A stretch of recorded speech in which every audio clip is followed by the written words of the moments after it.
mayor's office, as well as various departments, which you will hear from later, within the city of Seattle, to bring you the most current information available as it relates to both COVID-19 and safety and health.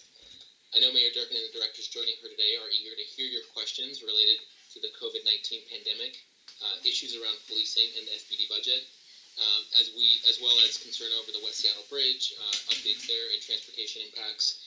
We want to hear your thoughts and concerns about how we can work together to build safe and healthy communities. We will begin first with Mayor Jenny Gerkin, and then continue with Seattle Police Chief Carmen Best, and then hear from Director Hayes, Patty Hayes. She is having some technical difficulties getting on, so we will adjust the agenda as needed for when she gets on. And then hear from our Fire Chief, Harold Scoggins, Seattle Human Services Director, Jason Johnson, and end with Seattle Department of Transportation Director, Sam Zimbabwe. For any media who is attending, if you wish to ask questions, please do reach out to the Mayor's Office communication staff. For residents asking questions, please type in any questions you would like to ask in the chat feature. We will do our best, and I will do my best to accommodate as many questions as I can and group-like themes into one question. I'd like to take this time to remind you about the Mayor's COVID-19 resource page. This is a great page and resource for finding the latest updates from the city. So please visit the COVID-19 resource page at www.seattle.gov/mayor/COVID-19. I'm going to now pass it over to Mayor Jenny Gerkin to begin her comments. Mayor. Thank you very much, Andres. I want to thank everybody. I'm sorry that we can't be together physically and meet in a real town hall, but we're glad that we can have this format so we can have some discussion from you and questions. You're going to hear from the people in the departments who are doing the work themselves. We are just in unprecedented times in the city of Seattle and across our nation. We are facing a trilogy of challenges that have never been faced before by our city. The first being, of course, a global pandemic, COVID-19, which we were one of the first in the nation to experience, and everybody did their part in flattening the curve. But we've seen now that as businesses have reopened and people have come together again, that the numbers are getting worse. And we're going to talk more about that when Patty Hayes joins. But the governor made announcements today. We are starting to have to turn the dial back, so I will talk later, but really, really want to impress upon everyone. We need to get more vigilant about COVID-19 again. We are back in where we were at the end of March, beginning of April, in terms of the number of new cases per day. Right now, they're focused on young people, but we've seen in other states how those move quickly to vulnerable communities and senior communities. And we want to make sure that we keep people healthy and that we protect our hospitals and first-line workers.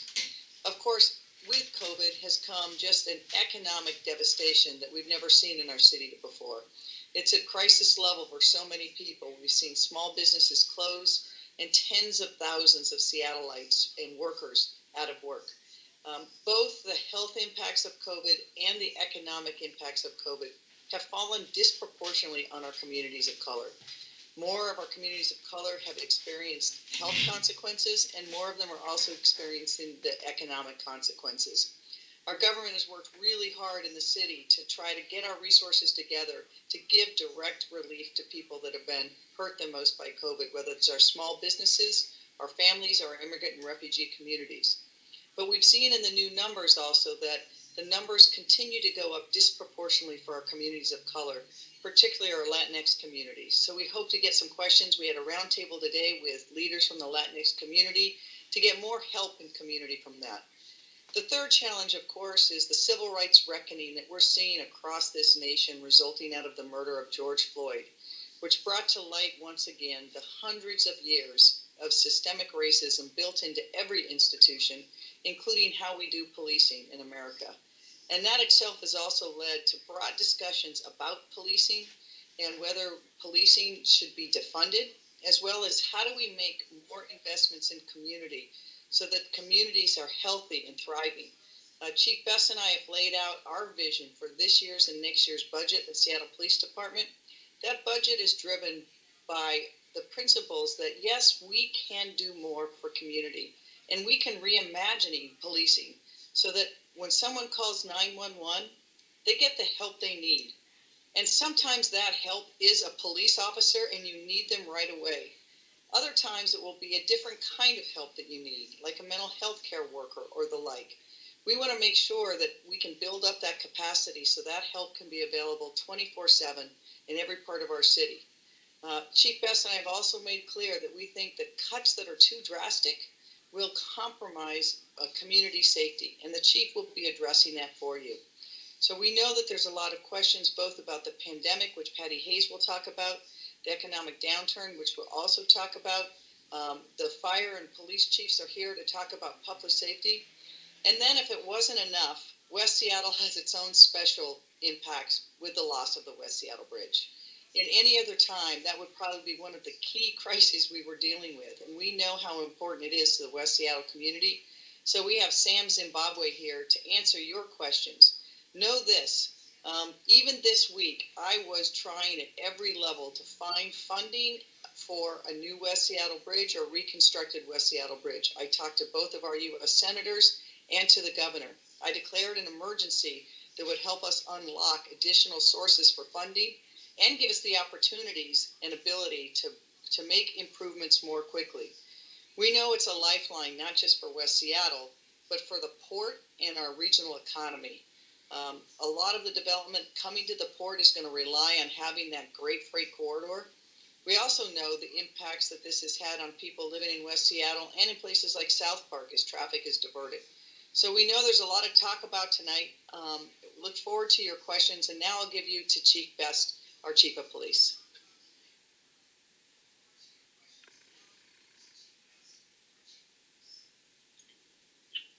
Are you ready for me?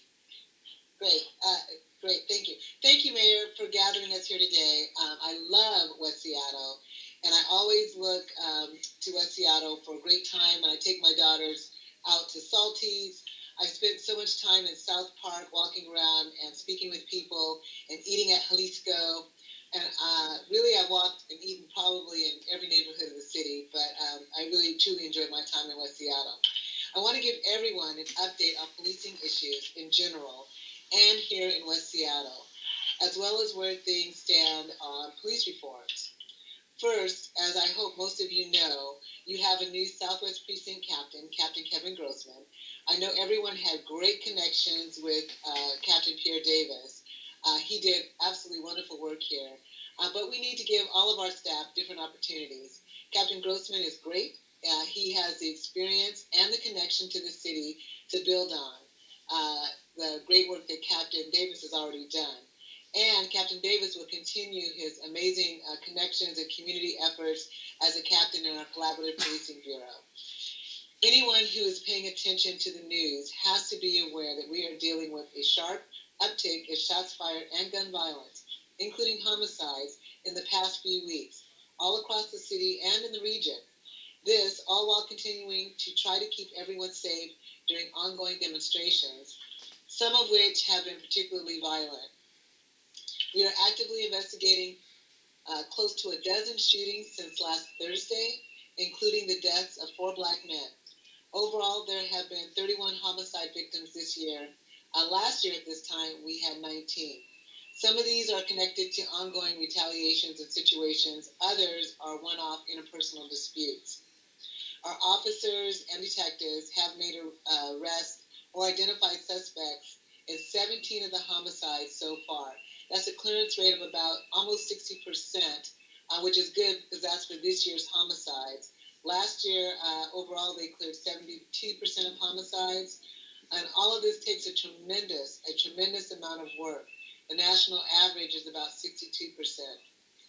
And to be honest, I'm worried where cuts will leave all of these efforts. Finally, for other crime, West Seattle is doing relatively decent. Obviously, we'd love to have no crime, and we can always do better. But year to date, major crime in West Seattle is down 16%, 389 fewer incidents. Person crime is down 13%, 30 fewer incidents. There's been 1 homicide in West Seattle. That was in January, and that homicide has been solved. We also, as you know, found the remains of 2 victims on Alki, but that terrible incident did not occur on Alki or in West Seattle. Property crime in West Seattle is down 17% by 359 fewer incidents. Most property crime is down except for 3 additional arsons and 20 additional motor vehicle thefts, just to give you an overview of the crime situation. Now, as it relates to the broad conversations happening around the re-envisioning community safety, I and the entire SPD are committed to meaningful community-led work on how we achieve true community safety. The mayor, I mentioned it earlier about reimagining and re-envisioning through community how we can provide public safety to everyone who lives, works, or visits the city. It's not a new concept that officers have been asked to pick up the pieces after so many systems have failed. If those systems are better supported and managed, we will have less to do. So until that work happens, however, officers still need to be available and able to respond, to help people and to protect people. I know many of you had strong reactions to the news that our staffing levels were supposedly to be cut by 50%. We would likely not staff the Southwest Precinct. We did not reach this conclusion lightly. When we looked at the numbers of staffing we would have to cut with a large-scale layoff, the clear proposal that we had at the time, anyway, there would be fewer patrol officers available for citywide responses and proportionally available to work in the Southwest Precinct at each shift. It just didn't make sense to have an entire building that would likely staff, 6 people at the most on any shift. So we would likely move those officers if we had a full 50% cut to the South Precinct, where they worked before dispatching to the Southwest Precinct until 2003 when the Southwest Precinct was built and developed and staffed. I'm glad to see that, as we pointed out, our operational realities of our budget and staffing, it seems that we will not have this drastic cut in 2020, but that's not certain, and we don't know what 2021 holds.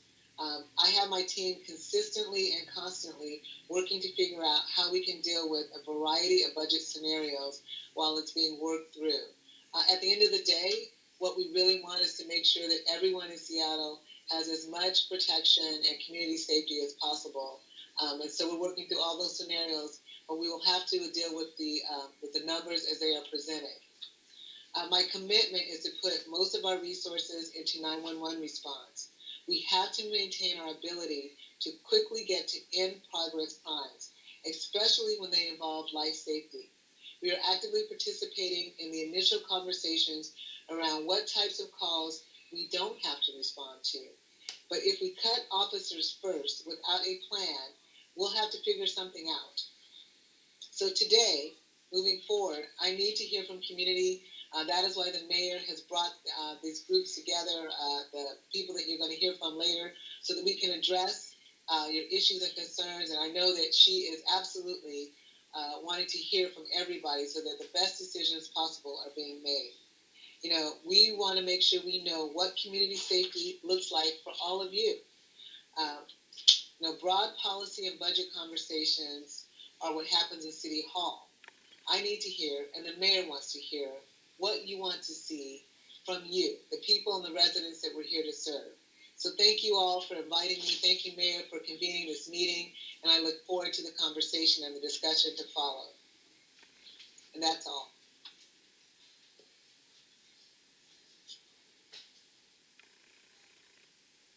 Thank you, Chief.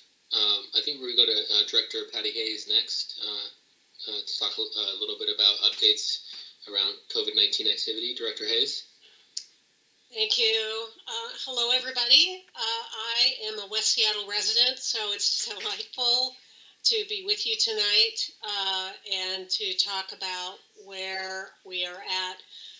As the mayor said, this is unprecedented times. None of us would have imagined what it would be like to have and live through a pandemic. And we're all learning a lot. Again, what makes something a pandemic is called a novel virus. That means it's a virus that's new.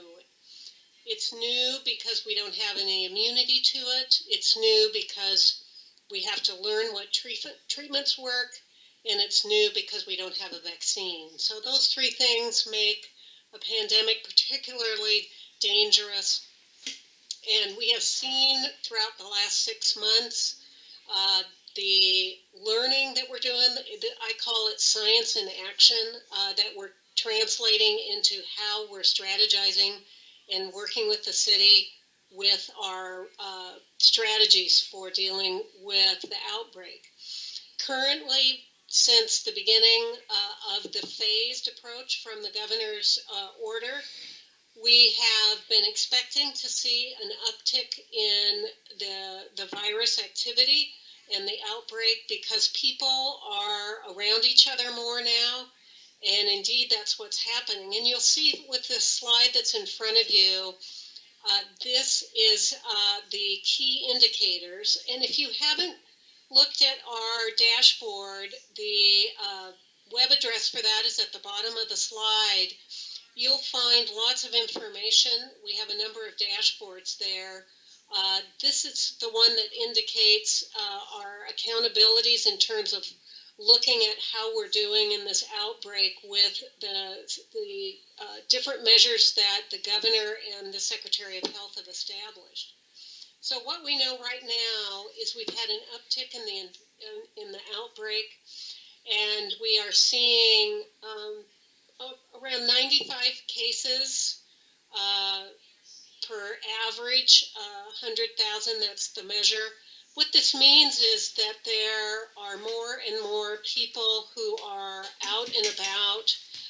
We are in our work to find out where people are getting infections. We are finding that because people are interacting with one another, there's not one reason, not one place where people are getting the virus. So we may find that somebody went to a backyard barbecue, they went out to a restaurant, they were at a church service, and so it's hard to know that there's not one place where people are getting infected. So what this means in terms of the virus is that we need to make sure that we're having everybody on board with wearing facial coverings or masks, with doing physical distancing, with doing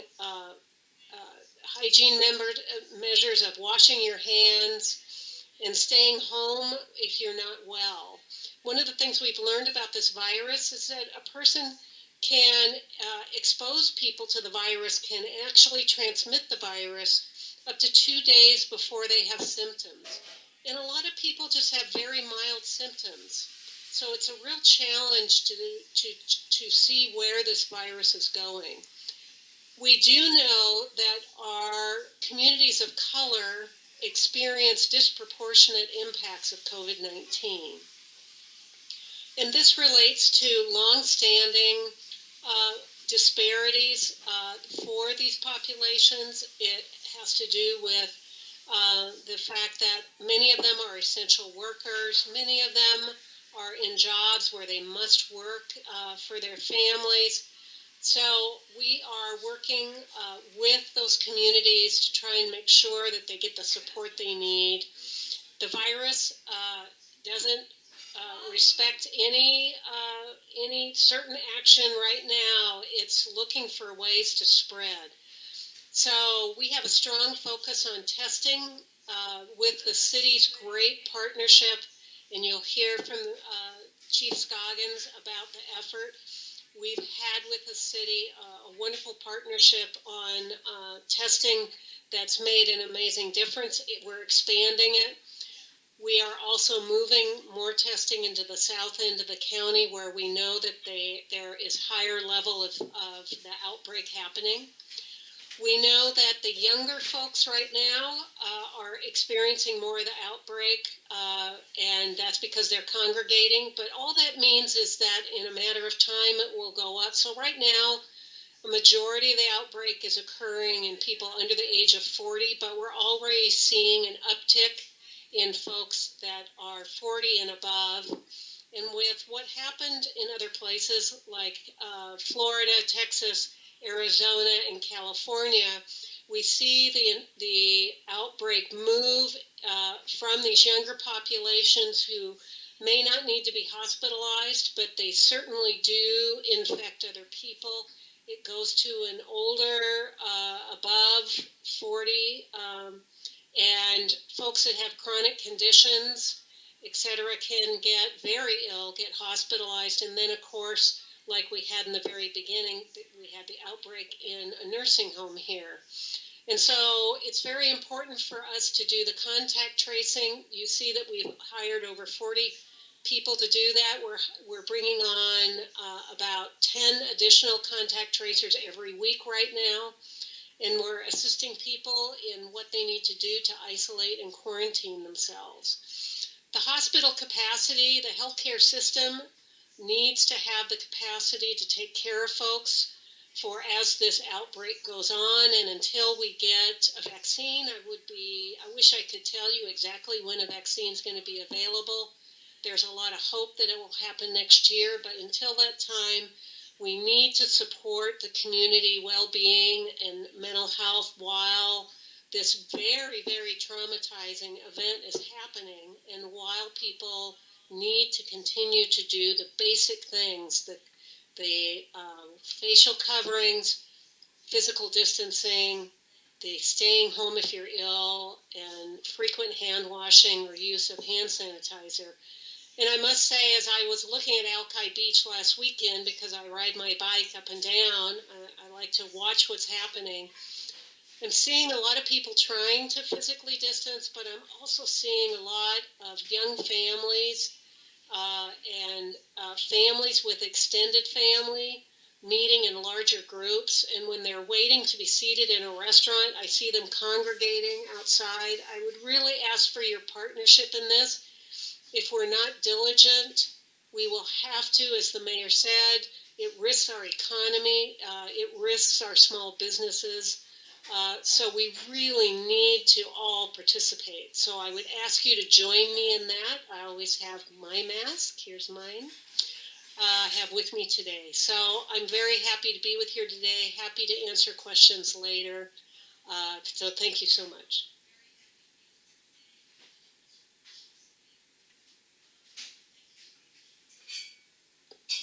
Thank you. We'll turn it over to our fire chief, Chief Scoggins. Chief.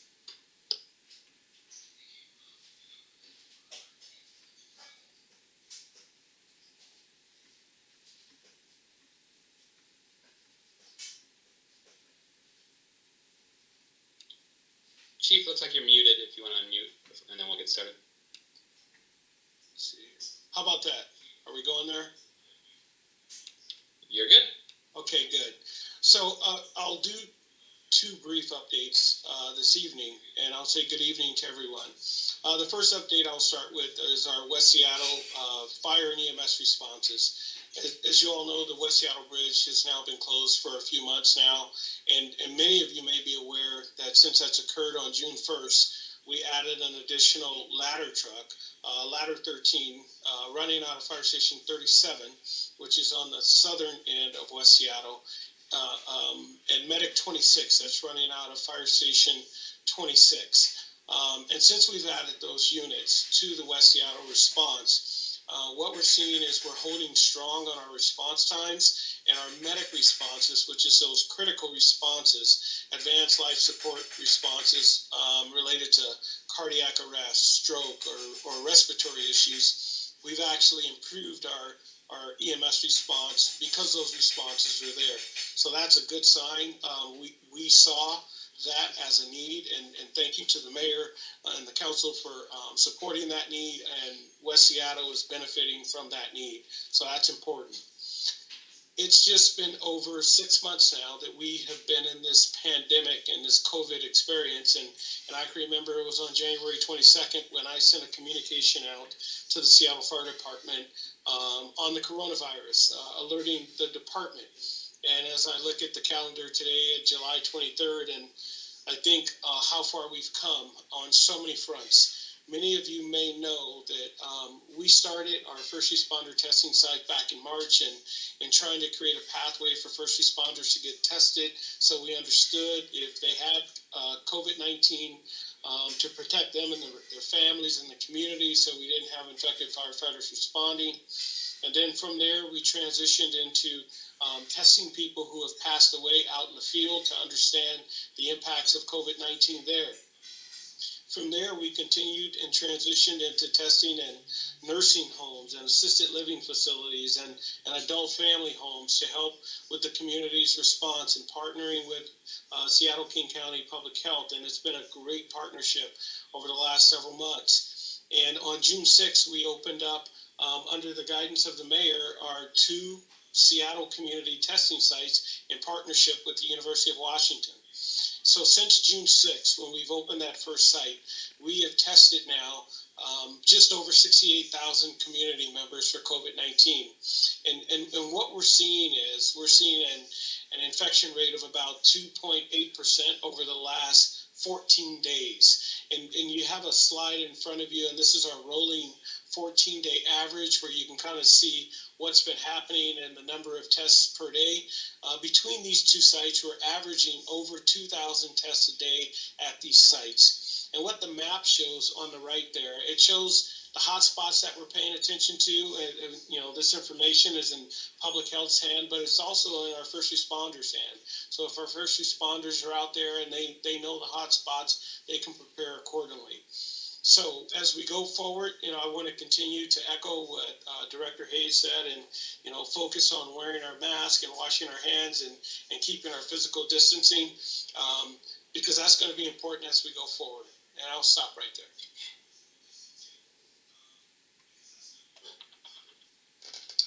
Thank you, Chief. We're going to turn it over now to Jason Johnson from Human Services Department. Jason. Andres, thank you. And hello to my West Seattle neighbors. My name is Jason Johnson, and it's my honor to serve as the Director of the Human Services Department. HSD's mission is to ensure that individuals, families, and communities are safe, healthy, and have their basic needs met. We do this with racial equity as our foundational value. And this evening, I wanted to provide 2 quick updates on behalf of the dedicated mission-aligned employees of the Human Services Department. First, on the city's work to address homelessness. The city has created and continues to maintain safer shelter spaces throughout the COVID-19 pandemic. We created 380 new beds, to redistribute people from high-density congregate shelters to spaces at Seattle Center, both at the Exhibition Hall and Fisher Pavilion, and at Parks Community Centers at the Southwest Teen Life Center, Garfield Community Center, Miller Community Center, and through the use of hotels. The city opened 95 new tiny house village units, as well as some enhanced shelter units. We did this all in strong partnership with public health and did this in alignment with public health and CDC guidance. We also did this in partnership with King County Department of Community and Human Services, and of course in partnership with many community-based organizations. As a result, COVID-19 transmission has been flat at city-funded shelter programs, even while we see increases in the general population. Robust testing is in place at shelters, hygiene centers, day centers, permanent supportive housing buildings, and other homeless service sites. The Human Services Department will continue to monitor the spread of COVID-19, and we have isolation, quarantine, and recovery site capacity available if conditions change. Next, I wanted to offer an update about our youth and family safety portfolio. The Human Services Department invests over $18 million annually to promote family support, youth development, employment, and safety programs. We focus our services on community-based programs and projects that drive positive results for Black, Indigenous, Latinx, and other communities of color in Seattle. We can only do this because of the partnerships that we have with community-based organizations, nonprofit agencies, and their leaders, and with other city departments. But I believe most importantly, because of the strong commitment of HSD staff.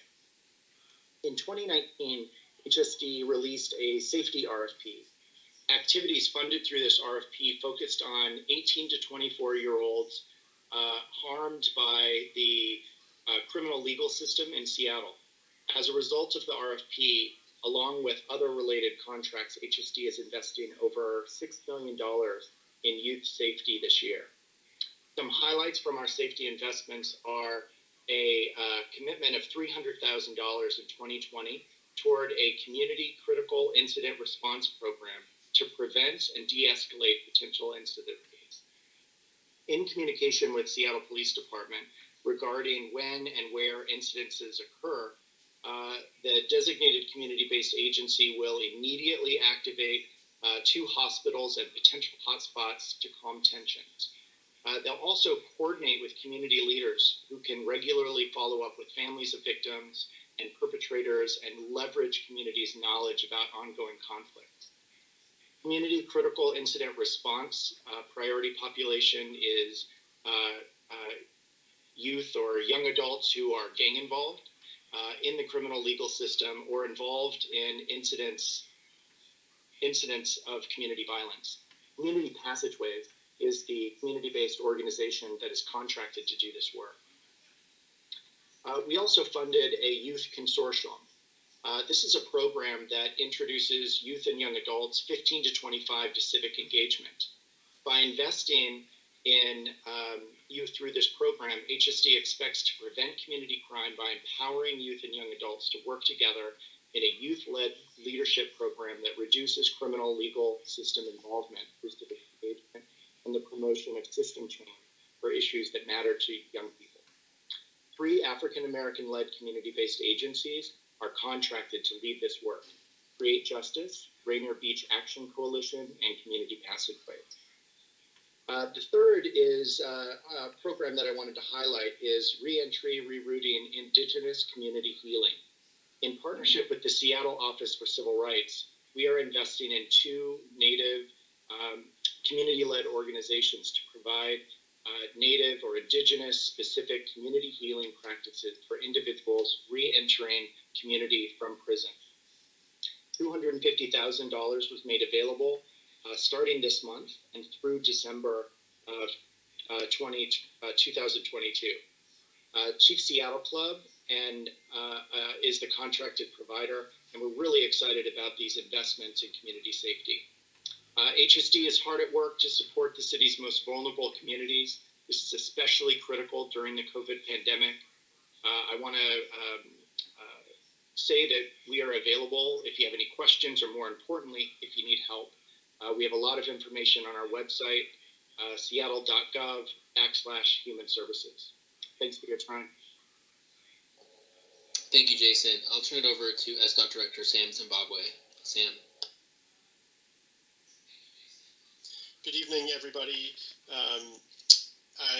Thanks for having me. I know we're running a little bit behind and we want to get to questions and answers, and I will do my best to get us there as quickly as possible while still giving really important updates. So first and foremost is the West Seattle Bridge and our work to restore the critical traffic connection between West Seattle and the rest of the region. Just like Directors Johnson and Hayes, I am also a West Seattle resident, so I experience the impacts of this daily as well. This week, if you have been to see the bridge, you saw 2 out of 4 work platforms installed, and this will allow contractors to work on the stabilization of the bridge and arrest the continued degradation of the bridge. We will have 2 more of those work platforms assembled and installed next week, weather permitting. One of the things that we did over the course of this spring was to install instrumentation, very finely tuned instruments to gather information about the bridge. Over the course of the spring, we were able to use those as we raised those work platforms in place and get new information about how the bridge responded to additional loading. And that really helps us understand what is possible in terms of repair and replacement options. We talked yesterday with our community task force about the cost-benefit analysis that is underway to assess all of the different pathways for repair or replacement. One of the critical things that we've been able to determine based on our evaluation to date is that we think that a repair option could get us potentially a little bit more lifespan on the bridge than we had previously thought. We previously thought that was about in the best we could hope for was about 10 more years of life. We now think that that's, given the condition of the bridge and what we've been able to understand, that is at least 15 years of life could be gotten back into the bridge with the various repair options that are in place. At the same time, we're moving forward on all the options simultaneously. So we've also been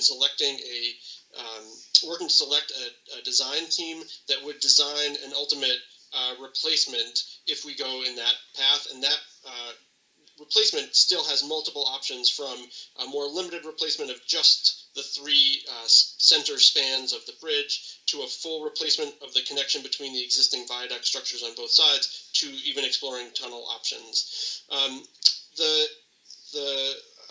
We know that the low bridge remains a critical transportation pathway for freight, emergency vehicles, and transit. We've restricted during the daytime hours all access to that. We did open up access to all vehicles overnight from 9 p.m. to 5 a.m. every day. And then we've also made some updates that will enable employer shuttles, some of the workers on Harbor Island and Terminal 5 access that. We also expect to extend photo enforcement of that policy sometime this fall, and that will enable us to really get a sense of how the bridge is being used and see if we can make additional expansions to the access policy. The last piece that I'll talk about is the Reconnect West Seattle effort to look at mitigations while the high bridge is closed. And we've already seen, even during our lower travel demand during the pandemic, the increase in traffic in communities on both sides of the Duwamish that have been affected in South Park, Georgetown, and in West Seattle. It's really critical for us to get involvement. We had mailers hit people's mailboxes this week. More information can be found at the website here, www.seattle.gov/reconnectwestseattle. This is an effort for us to look at what near-term investments we can make that help mitigate the impacts that we've already started to see and we know will come as people need to travel more while the high bridge is closed. I want to point people to some virtual office hours. And really, one of the really challenging things about managing through this infrastructure crisis at the same time as we have our health crisis is being able to engage with community in ways that really get feedback. And I know this is one way, but we wanted to try out some virtual office hours. So next Wednesday from 12 to 1 and next Thursday from 6:30 to 7:30, we want to make ourselves available to hear what people think about our ideas for mitigating travel, and then what experiences you're already starting to face and experience about how to get to and from West Seattle. Getting traffic back on the high bridge is critical. There's no way to replace the 100,000 or so trips a day that were taking the high bridge before we had to close it at the end of March. There's really no way to replace that. There's no single way. It's going to be all of the above, and it's going to take a real community effort. That means that everybody who can find other ways, we want to help support that. Because we know that there's a lot of people who have really no other options but to drive. If you have a job on the east side of Lake Washington, it's going to be really hard for you to find another way to get back and forth there. If you have a job in downtown, we might be able to make connections that make you comfortable enough to bike back and forth. So looking at all of the above solutions, working with our transit partners and others, and this Reconnect West Seattle effort is a way to gather the community feedback that we also need to prioritize our investments over the course of the closure of the high bridge. I'll also point folks to the website that we have stood up for information on the whole of the project, and that's www.seattle.gov/West Seattle Bridge. And I think I'll turn it back over to Andres. Thank you, Sam. We're going to go into our question and answer period. And again, please use the chat box to list your questions, and we'll try to get to them or group them in similar themes. First question, Mayor, is as we don't quite know when the end of COVID-19 is going to happen, how does the city plan on maintaining or sustaining support for basic needs for residents and for businesses? And in the space, there's a question here about in the space where neighborhoods or communities are lifting up their own mutual aid, how can the city support those efforts in a sustainable way?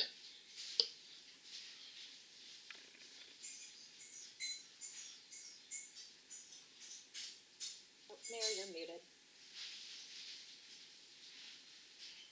Sorry about that. A really good question. I will tell you that the city will not be able to sustain it by itself. But we are doing everything we can to work with both our federal partners, our state partners, and with philanthropic and others in the external of government. This week, I talked to the governor about that very issue, about how we make sure that the state can provide as much support as it can and protections for people, including making sure that, in Seattle, we will continue our prohibition of evictions probably through the end of the year. We have to finalize that in connection with the governor and with city council. We're also looking at mortgage relief for people who are, own a home or own rental homes or affordable housing, so that we can make sure that as people stay in place and don't become homeless, we also have mortgage relief there. The Congress, we believe, will give additional aid this year. And then additional aid next year. We're hoping that there is an infrastructure bill so that we can get some money for the West Seattle Bridge. But the direct support is going to have to continue from the federal and state governments as well. We need them to providing direct relief for unemployment.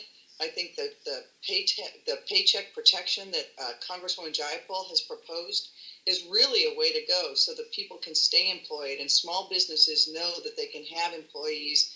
And it gives that incentive to people connected to work as well as their health care. But we're going to have to rely. We will continue to use our resources. This year, we've given hundreds of millions of dollars in direct aid by converting some of the funding we got from Congress. We are fortunate. We saw early that this was going to be a significant problem because we were one of the first places hit. So we lobbied very hard, our U.S. senators and our Congress delegation, to have Seattle included in a list of cities that would get direct aid, and we were successful. So we've been able to give, grocery vouchers and rental assistance and small business assistance, and we will continue to do that as much as possible. But we have a $300 million shortfall in our city budget this year, and we expect that we will have at least a $300 million shortfall next year. As we convert as much as we can to direct aid and support, that means that we at the city have to change the way that we do business. We want to make sure that we continue to invest in those things, that when we come out of this, we will come back stronger and more equitable, and that we don't just cut in ways that aren't productive and that hurt community. This question for the mayor and for Chief Best, and you both addressed it in your comments, but obviously a lot of feedback and conversation with communities related to the movement for Black Lives Matter movement. What other kind of cities are you all looking to for examples of how to reform SPD or demilitarize SPD that have worked across the country? So I'm going to let the chief address that in more detail, because she serves in the leadership of some of the leading law enforcement organizations. I will tell you that I've been speaking with mayors across the country, and there is nobody who has done this right. And in fact, in most ways, Seattle Police Department is far ahead of all the other police departments in the nation in both reforms like de-escalation and training, but also in looking at ways that we can have a more public health harm reduction model. As you know, the Seattle Police Department has crisis intervention training and mental health professionals in the Seattle Police Department, and that has been very successful. They've worked closely with the Seattle Fire Department on its Health One to have a non-police response. We're also looking at a whole range of things. So we're talking to mayors and chiefs throughout the country, because we know that not only should there be a new way for policing, but the community has to lead the way. And so the conversations we're having and will continue to have in deep engagement with community is, what are those things the community needs most? who can deliver those services, and how do we build a system in place so that that community-based wellness and that community-based harm reduction model can come from community, be guided by community, and augment the need for our traditional police force. Chief Best, maybe you can add on anything you've seen nationwide as models we can look to. Great, thank you, Mayor. You really have answered this just as I would have for the most part, because as you mentioned, I'm on a number of national and international committees with the International Association of Chiefs of Police and with the Major City Chiefs Association. So these discussions come up often, but actually Seattle is where most places look to get the answer on reforms. Many of the reforms that are being called for nationwide, we've already implemented. As you know, we've been almost a decade into the reform process. De-escalation training, crisis intervention training. Our crisis intervention has recently added autism training, 5 times more training each year for all of our officers. Implicit bias training that included race to power of illusion, lessons learned from the Holocaust, partnership that we have with Northwest African American Museum. So on the front of doing reforms, federally mandated reforms, we actually lead the way in many places come to Seattle to figure out and to learn how to do and implement these particular things.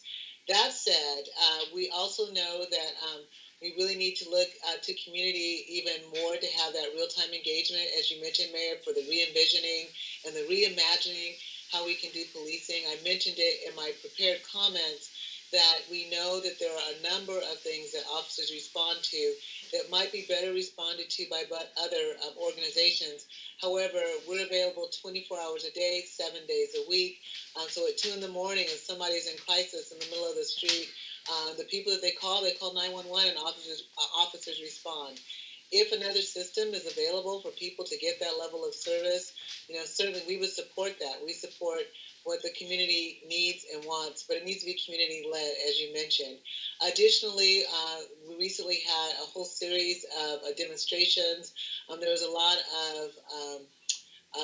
of people viewing the fact that less lethal munitions were used. We got some criticism for that. We own it.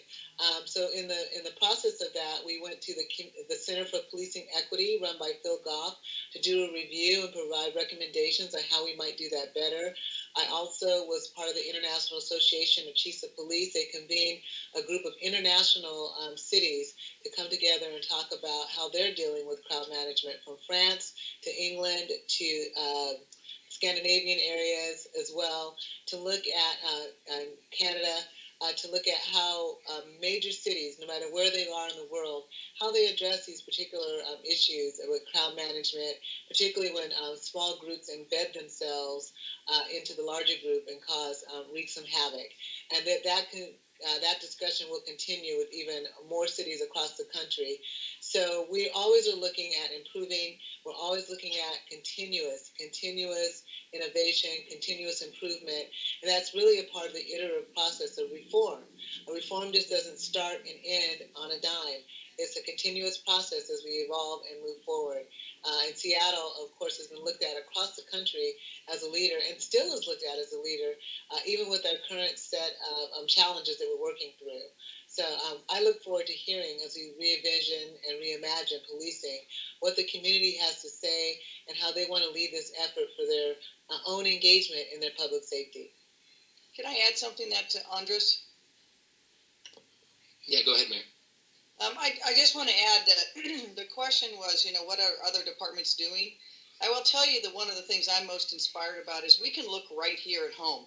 And organizations that we already work with at the city, Choose 180, Rainier Beach, A Beautiful Place for Youth, Community Passageways, the LEAD program, all of them teach us different things about how we can respond differently and provide a harm reduction model and go upstream at the root causes of some of the things that end up in the criminal justice system that shouldn't. So we will continue to have engagement with other cities to see what they're doing that might be working that we're not doing. But I also think that a lot of the answers we need are right here at home in those community groups and organizations who have been doing the work. And now we have to learn how we can scale that work and have it respond in a way that 24/7 it's available to provide the services to community. that will only happen with just increased investment. And one of the things I've committed to is in new investments of $100 million into the Black community and BIPOC community, so that we can start investing in those things that build the community resilience, so people have to call 911 less. A healthy community, a community safety, really is not reliant on who answers when you dial 911. True community safety, I think, comes from having healthy communities based on your health care, good education, economic opportunity, housing, and the like. And so we're looking at all of those things as we talk about community safety. Thanks, Mayor. To follow up on that question for both you and the Chief, there's some questions around all of these requests coming in for immediate action, some for more deliberative process. What does the timeline look like for this as it relates to both the 2020 process for the budget and the 2021-2022 budget process? So that's a great question. We are going to be doing the 2020 balancing packages downstairs in the City Council, and they're deliberating right now. But over the next month or so, we are going to have extended community engagement, both on what does the police budget and the overall budget look like, as well as what do we want policing to be. We'll have a separate engagement on how those community investments we discussed should look, and what community believes where those investments should be that will be community driven.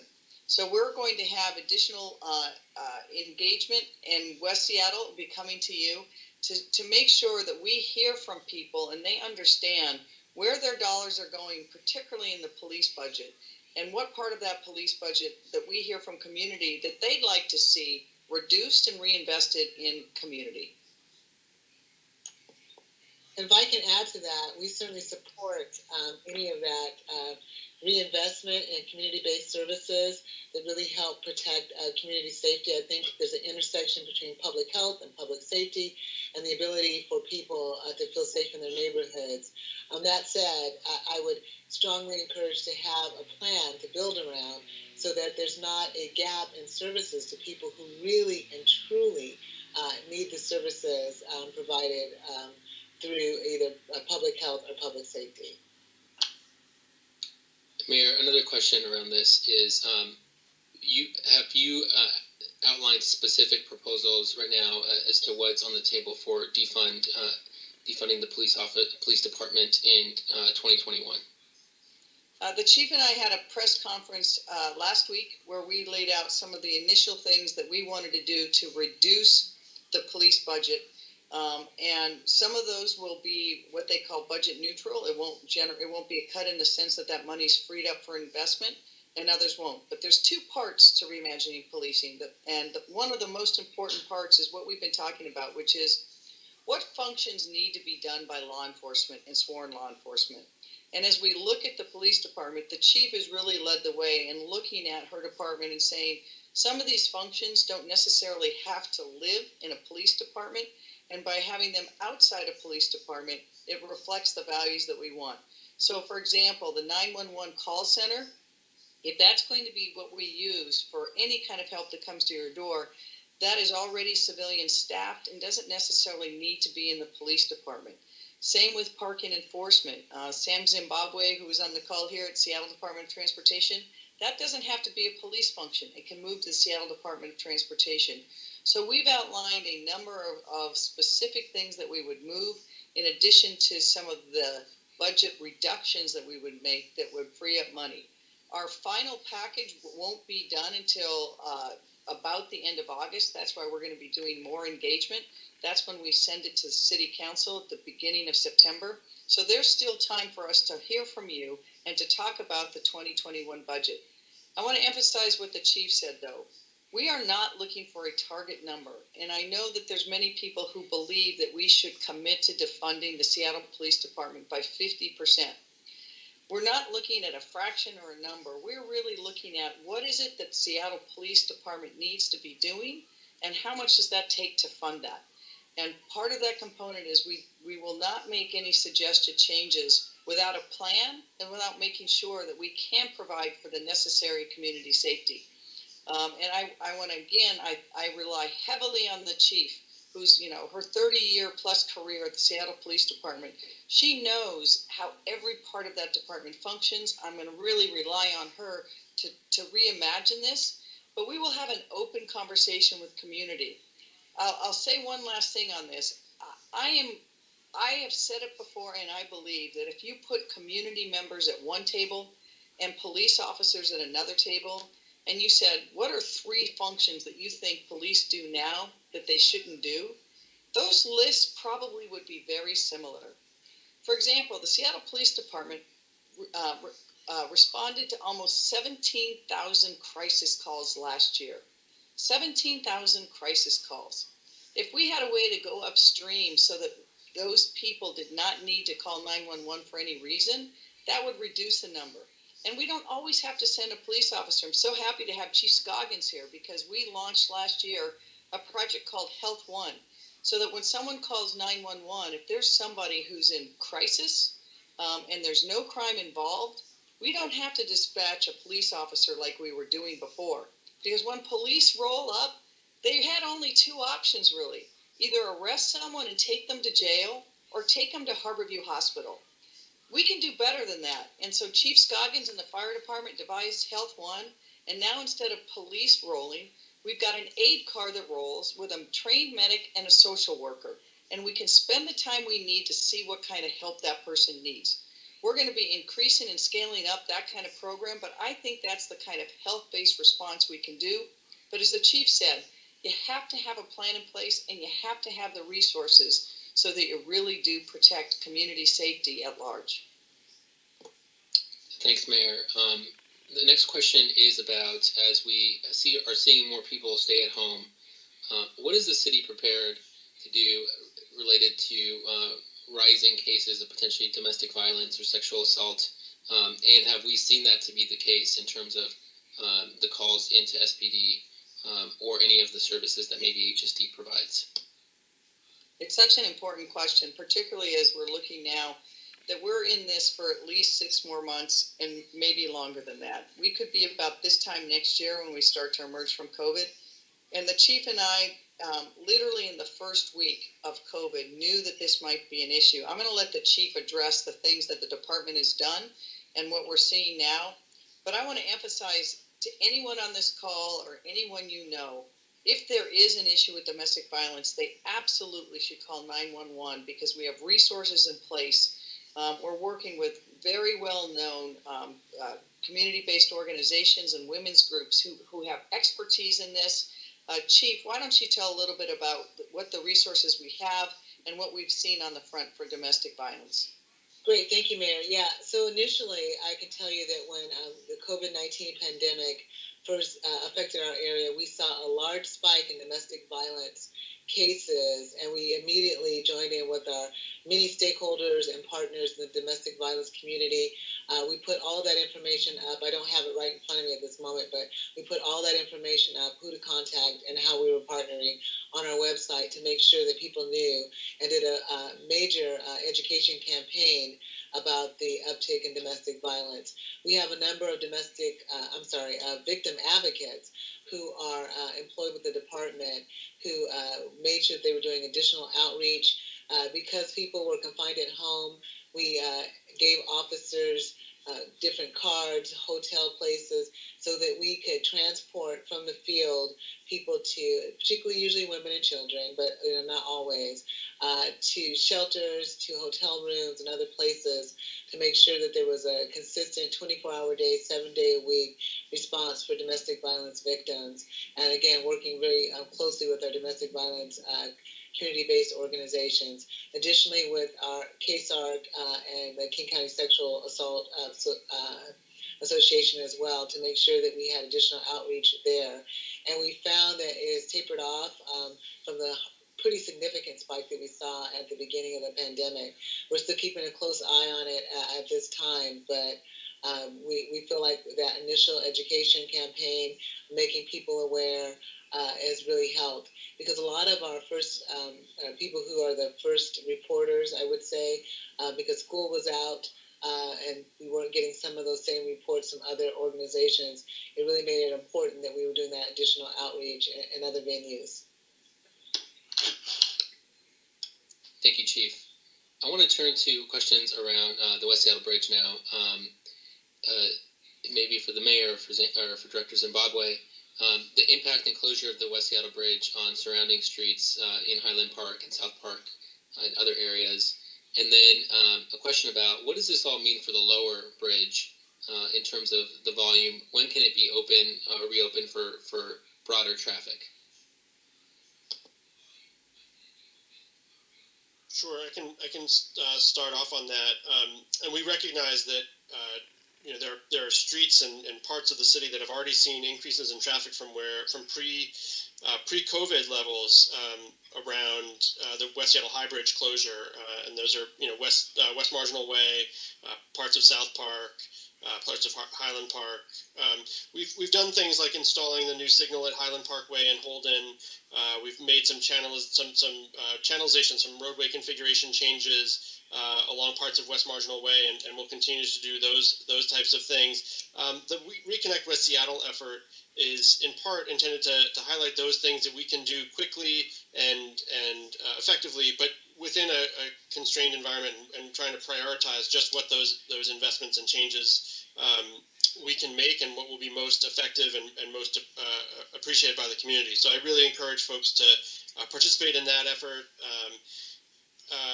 The low bridge, I spoke about it a little bit earlier, but it's a 2-lane road that is also is not in perfect infrastructure shape, and we're doing everything we can to make sure we don't have any problems with the low bridge, but we need to make sure we're conserving that resource for emergency access, public transportation, and freight to move the most possible people and goods that we have. So we looked at how people are using it, and we opened up travel for everybody from 9 p.m. to 5 a.m. We recognize that's not when a lot of folks are traveling there, but that's when we can do that and still enable our emergency responders to get back and forth. So it's something that we continue to evaluate. If we opened it up for everybody to access all the time, nobody would be able to access it because there would be too much demand, and we would overwhelm the system. We would impact our emergency response. We would impact all those folks on transit, both now and in the future. I also do want to say, I know I sort of glossed over a few of the things that we continue to do around some of the transportation mitigations. We will be making some improvements on Sylvan Way in the near future in direct response to requests from the community, and we also are going to be installing a left turn signal on 16th and Holden. Those small scale improvements, which we know are problems that folks are facing, we're trying to make every possible improvement as quickly as we can to mitigate all the impacts we know folks are already feeling. Thank you, Sam. Mayor, the next question is about schools and schools-related programs.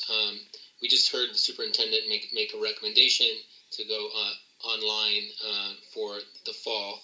What is the city doing to work with the school around childcare programs or after-school programs for folks that need those services? Such a great question, and I tell you, this has been jolting for parents and families. And I will say that I don't think there's any school district in the country that got it right in this first stage of COVID. And we saw in the Seattle particularly, I'm very concerned about our communities of color in particular. So we're having conversations with Seattle Public Schools in that regard in 3 different things. Number one, so many of our kids are on free and reduced lunch. We have to have a systematic way to make sure that we keep that food program going for those kids and those families. Number 2, going online is much easier for some families than other families, and it's put a particular burden on communities of color and disadvantaged communities. So we've talked to the superintendent of Seattle Public Schools and said, we want to help you make sure that you've identified every one of your kids to make sure that they not only have access to the internet, but they have a device that can be connected. And then what is the plan to help support and mentor those kids? I know from my own experience that my kids outpaced my ability to help them in school about the time they were in 6th grade. So we have to have extra help for our kids and our students. There's no question about it. And 3 is childcare. There's so many parents, particularly working parents who are essential workers, who count on kids being in school. And if they don't have daycare, they may not be able to go to work, and then they miss a paycheck. So we stood up emergency daycare last year for essential workers and others. We're going to work with Seattle Public Schools to make sure that they can step into that gap in a more profound way. We're asking everybody to do more. We know this is asking our teachers and our schools to do things that are different than how education has been before. But we're in this. Most employers in downtown Seattle have already said that they're going to be working from home at least through the end of this year. And we think with the way that COVID's going, it could be into next year. We've got to get in a marathon stance right now. But if we're going to, don't want our kids falling further behind, particularly our kids of color, we have to do all we can. And so the city of Seattle, as an education levy, we're looking at how we can reprioritize money within that levy and make sure we leverage it to really help on those priorities for our Seattle Public Schools. Thank you, Mayor. I want to turn it right back to you because I think we're right about at time here for any closing thoughts. So I want to thank everyone who's here. Any one of these topics could have been an entire town hall, and I recognize that there's many of you who did not get your questions answered. We want to find ways to continue to talk with you and engage with you.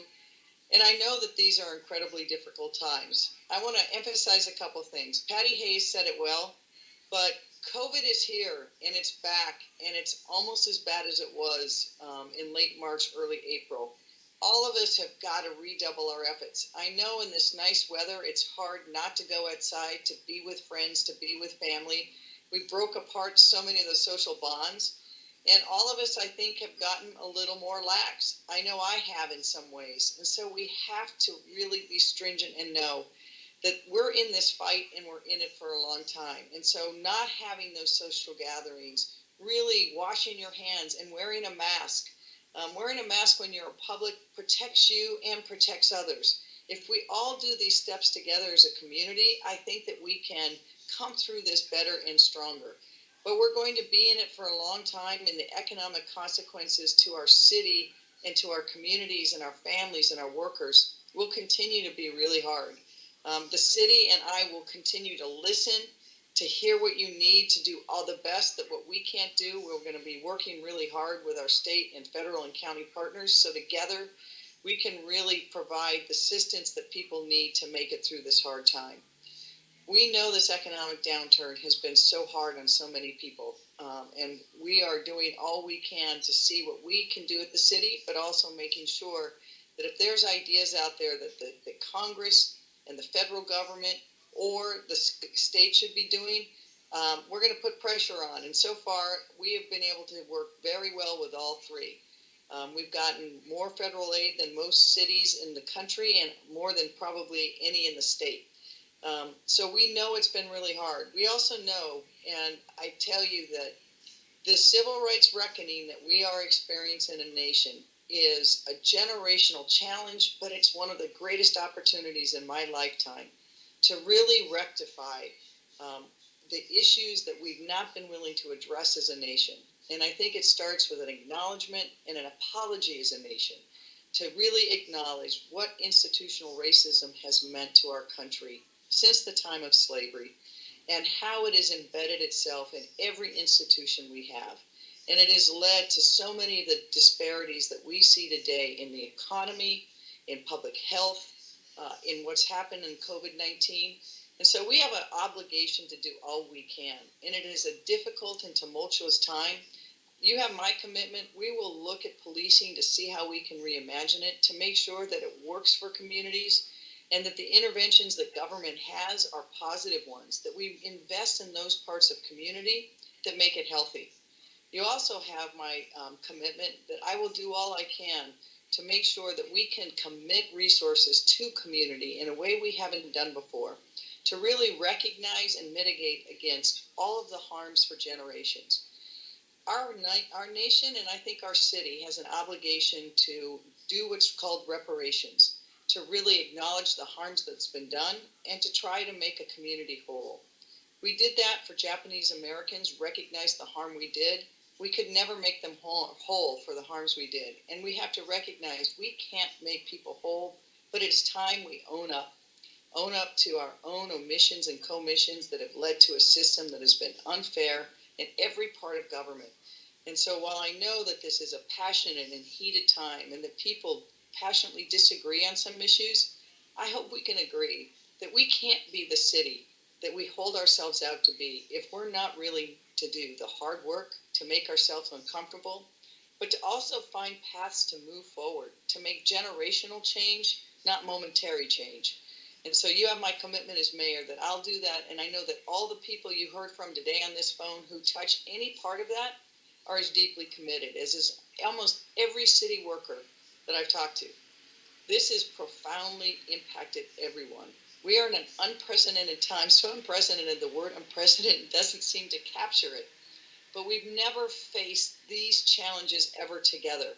And cities feel it first. A pandemic, an economic crisis, a civil rights uprising, and on top of that, you in West Seattle are dealing with the bridge and the lack of mobility. So together, we won't be able to prove or we won't, as a city, undo generations of systemic racism, but I think we have the obligation to do what we can. And so I look forward to hearing more from people, to having those discussions, to moving forward, and to do it in a way that we don't just make the community safe and better today, but we're thinking about what it's like for our kids and our grandkids. And I appreciate all of you being here. I know there's many places you could be on this beautiful summer night, and we look forward to engaging with you more. Take care, everybody. Wash your hands, wear a mask, stay 6 feet from people, and please, please, please do your part. We're in COVID for a long time, and it's going to get more serious again. We've seen it in other parts of the country, and we need to double down again in Seattle to show that we can care for each other in every way, and I believe we can. So thanks very much, and have a good night. Thank you, Mayor. The questions here, for folks that weren't able to get an answer to the questions, you can please email jenny.gerkin@seattle.gov. And also, as you noticed here, this session has been recorded or is being recorded and will be available on Seattle channel and over social media in the coming days. So thank you very much, and good evening.